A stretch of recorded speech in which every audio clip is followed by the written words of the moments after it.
Today I'm going to be talking about how I experienced my first job loss when I was 19. So I experienced my first job loss for like 3 months. And so what happened was, at the time I was working at McDonald's.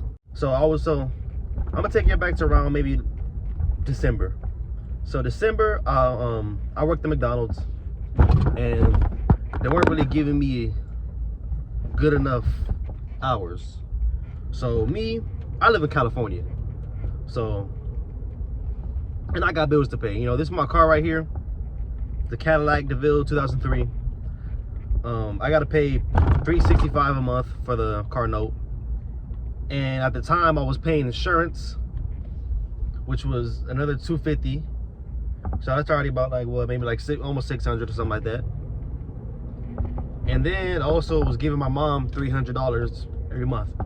So I was dishing out at least almost like $800 or $900 a month working at McDonald's, and they weren't, like I said, they weren't giving me enough hours. They were giving me like maybe like 1 day or 2 days, and then like one week they just said, screw this motherfucker. We're just gonna give this nigga no days, like at all, like for a whole week, bro. And I was like, okay. So at that point I'm like, okay, I need to find a new job. So I go and start looking for new jobs, and I'm like, damn, I need to find a new job. So I'm doing everything. I'm going on Indeed, I'm looking at websites. My friend, she ended up hooking me up with a job, a forklift job. And what I didn't know at the time is I was a temporary. So for those of you who don't know what temporaries are in the warehouse or anywhere, you're basically not the actual company. So you're literally a temporary. So if you mess up, they don't have to give you 3 strikes. They can just cut you off because you're a temporary. You're not like really signed. You're with an agency. And an agency is basically someone that, you know, finds you a job. And I was like, okay, cool. So, you know, it wasn't nothing too much. It was $19.50 every hour. I was getting 40 hours a week, and my check would end up coming up to like $700 or something like that, $800. I was like, okay, cool. So I was like, okay, this is some money. I like within like a check or two, I can pay up all my bills and still have some money left. Okay, cool. That's nice. And they also told me that the following month, because this was in January, so the following month, February, they said, hey, we're gonna start cutting hours to everybody because Chinese New Year hits. And when Chinese New Year hits, it's basically like you know, because we get all our stuff from overseas, from China and other places. So once Chinese New Year hits, everybody's on vacation. We don't really get packages. So I was like, and the guy was like, okay, but as long as you're doing good, you'll be fine. So I'm like, okay, well, I'm gonna do my best, and I'm gonna put in the work and do as much as I can. So throughout the whole month, I'm like telling the supervisors, I'm like, hey, how am I doing? Am I doing good? Am I working? Like, what I need to work on? Like, I'm trying to seem like I'm interested in trying to work there. And every time the supervisor, they were like, oh yeah, you're good, bro. You just you know, you'll be fine. All you have to do is just, you know, just work on this, work on that. And I'm like, okay, cool. So I got better at that. And the thing about the agency or whatever, the forklift job, they expect you to know everything. Mind you, I got in there, I didn't have no license of a forklift, and I got in there off of pure luck, off of my friend. So I didn't have no license. They said they would give me a license there when I worked long enough, but that never happened. So I was like, okay, cool. So then once February hit, and I was like, okay, they're not gonna cut me. I'm doing pretty good. They literally say I'm doing pretty good. Everybody's smiling at me, you know. I'm like being very friendly with everybody, you know, like everybody likes me, but like everybody knows me.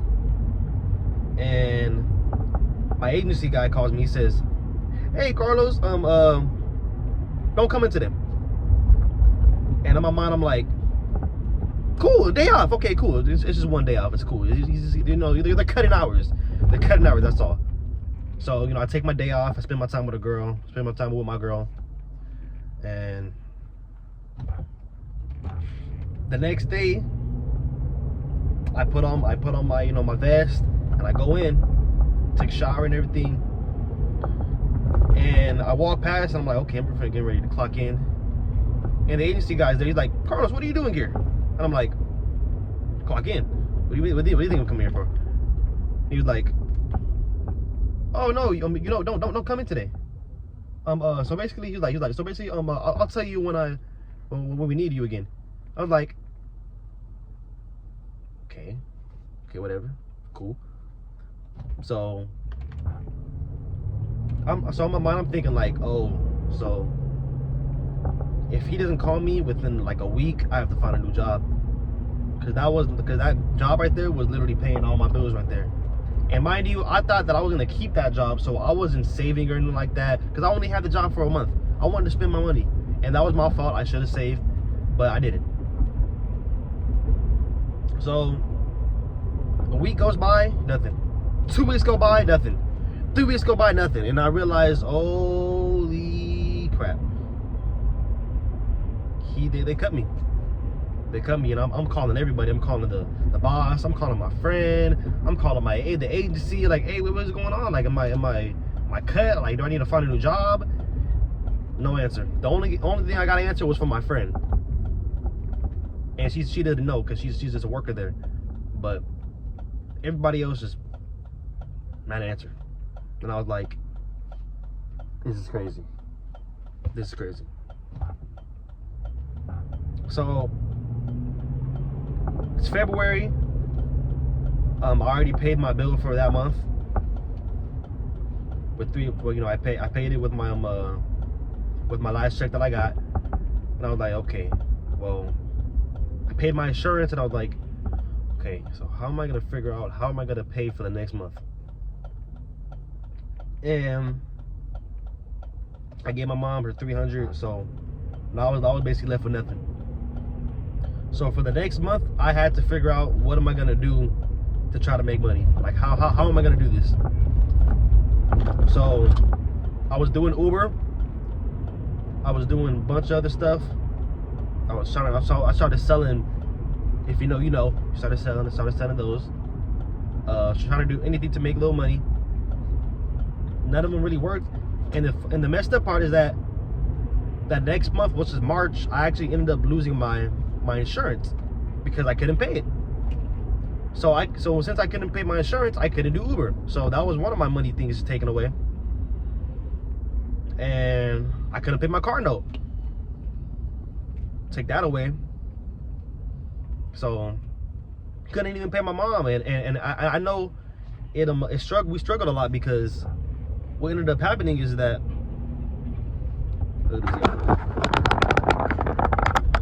LA.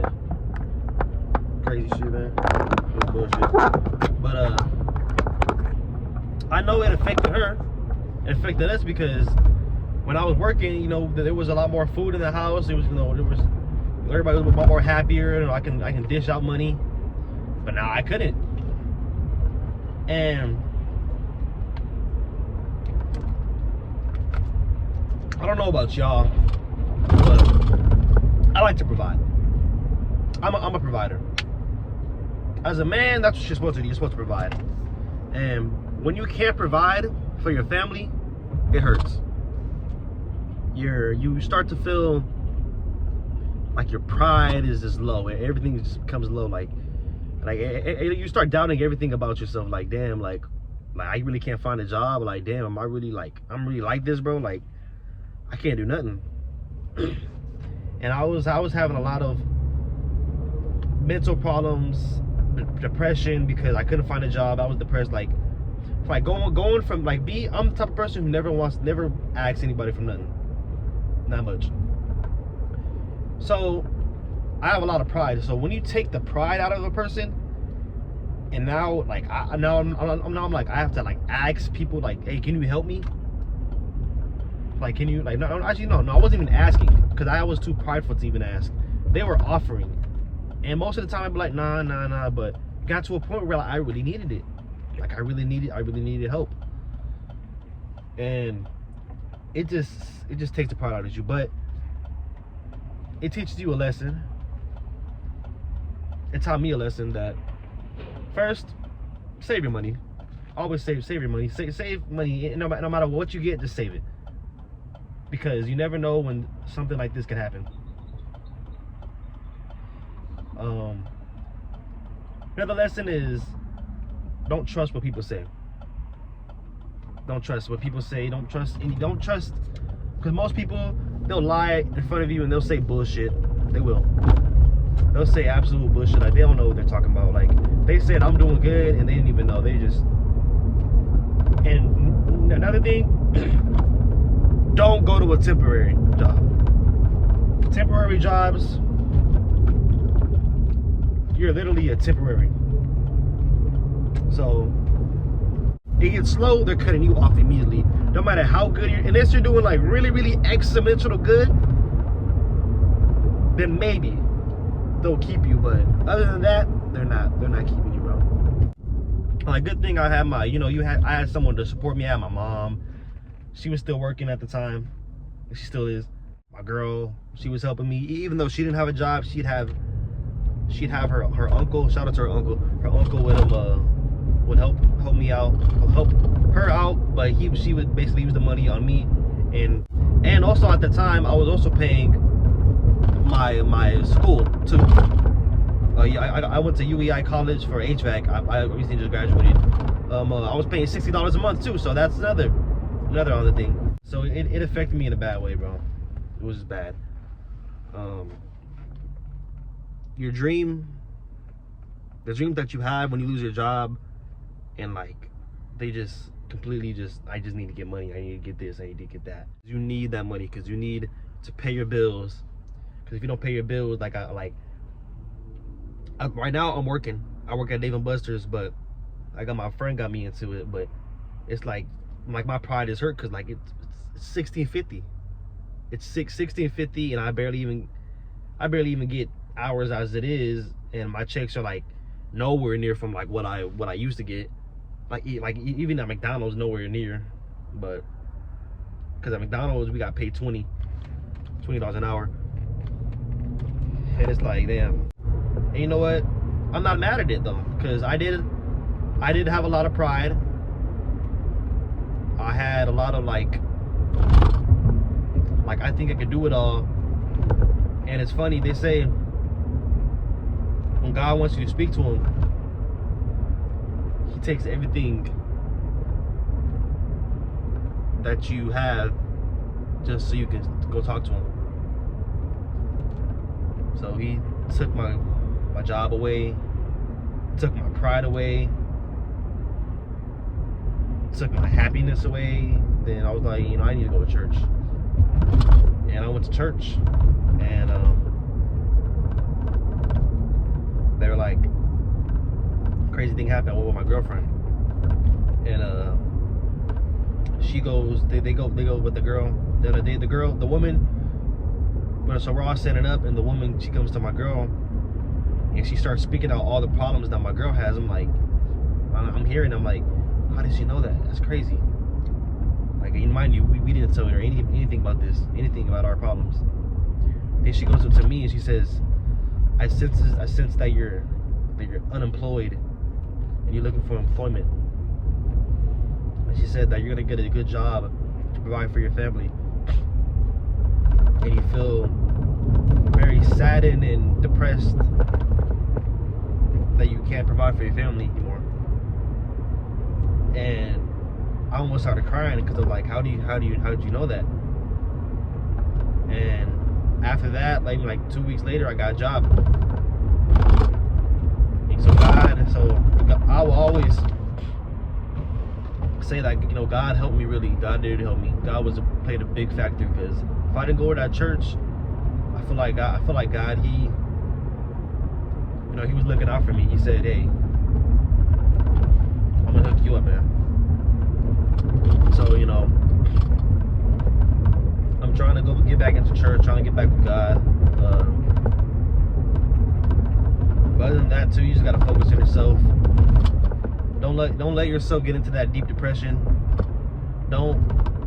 When you don't have a job, you're gonna want to replace those you're gonna want to replace the things that you did doing a job with other things. You're gonna want to drink, you want to go party, you're gonna want to spend money, you're gonna want to goon. I don't know, for people who do that. um you're gonna want to do everything just to try to make yourself feel better. Just the only thing I can say is try to eat healthy, and try to work out, exercise. Because if you exercise, you ain't got no. Yeah, after you exercise, you ain't gonna have no energy to do anything else. But look for a job.